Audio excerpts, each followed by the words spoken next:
Hi everyone, I'm going to be reading The Snail and the Whale by Julia Donaldson, so I hope you enjoy.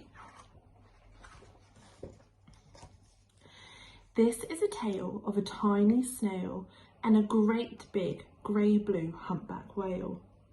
This is a rock as black as soot, and this is a snail with an itchy foot. The sea snail slithered all over the rock and gazed at the sea and the ships in the dock. And as she gazed, she sniffed and sighed, "Oh, the sea is deep and the world is wide. How I long to sail," said the tiny snail.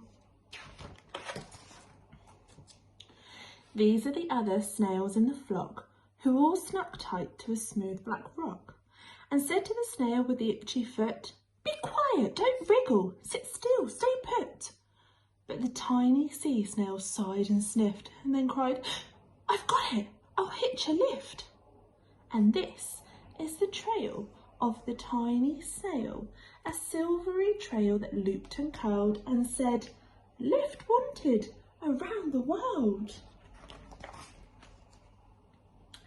This is the whale who came one night when the tide was high and the stars were bright, a humpback whale, immensely long, who sang to the snail a wonderful song of shimmering ice and coral caves, and shooting stars and enormous waves.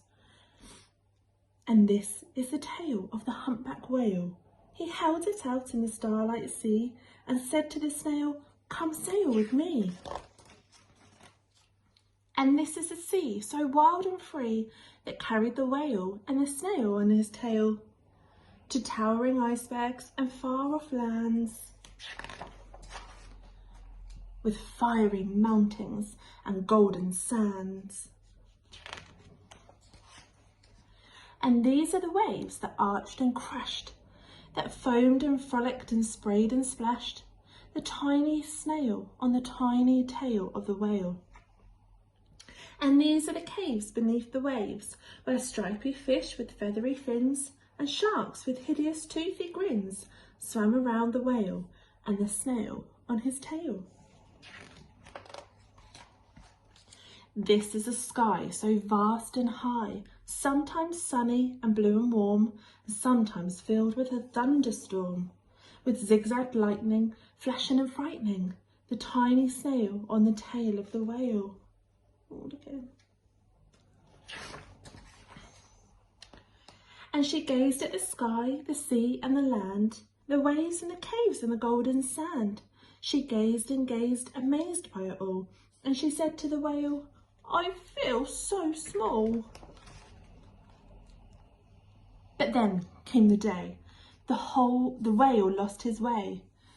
These are the speedboats running a race, zigging and zooming all over the place, upsetting the whale with their ear-splitting roar and making him swim too close to the shore. This is the tide slipping away. And this is the whale lying beached in a bay. "Quick, off the sand, back to sea," cried the snail. I can't move on the land, I'm too big," moaned the whale. The snail felt helpless and terribly small, and then he said, "I've got it," she cried, and started to crawl. "I must not fail," said the tiny snail. This is the bell on the school in the bay, ringing the children in from their play. And this is the teacher holding her chalk, telling the class, "Sit straight, don't talk." This is a board as black as soot. And this is a snail with the itchy foot. "A snail, the teachers turned pale.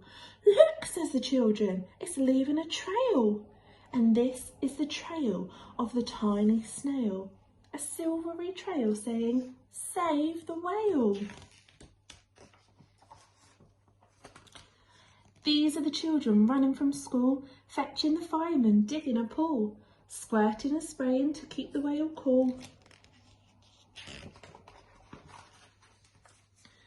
This is the tide coming into the bay, and these are the villagers shouting, "Hooray!" as the whale and the snail travel safely away. Back to the dock and the flock on the rock, who said, "How time's flown, and haven't you grown?" And the whale and the snail told their wonderful tale of shimmering ice and coral caves and shooting stars in enormous waves, and of how the snail, so small and frail, with her looping, curling, silvery trail, saved the life of the humpback whale. And then the humpback whale held out his tail, and on crawled snail after snail after snail. Here they come.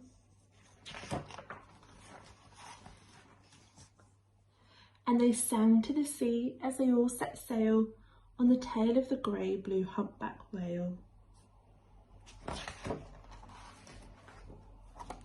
Hope you enjoyed it.